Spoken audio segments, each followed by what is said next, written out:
केली एका शाळेत राहिलो 5 वर्ष रिटायरमेंट झाले. 41 वर्ष या शिक्षण क्षेत्रामध्ये वावरले. अनेक प्रकारचे चांगले वाईट अनुभव आले. सुरुवातीला या मराठी माध्यमाच्या किंवा सेमी इंग्रजी माध्यमाच्या ज्या सरकारी शाळा होत्या याचे चांगले दिवस होते. मग मध्ये हे कॉन्व्हेंटचं वातावरण आलं. सगळे लोक ज्यांची परिस्थिती होती ते तिकडे गेले आणि ज्यांची परिस्थिती नव्हती ते तिकडे गेले.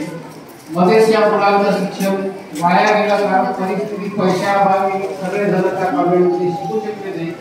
शोकांती काय अनुभव काय नाही.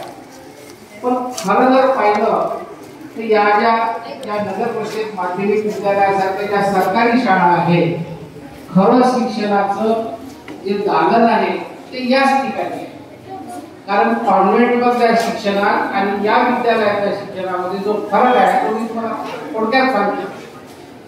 इथे शिक्षण देणारी जी शिक्षक मंडळी आहे ती एका करणार नाही इंग्रजी माध्यमाच्या शाळांवर. पण ती वस्तुस्थिती आहे तुमच्यावर मांडायला काही हरकत नाही.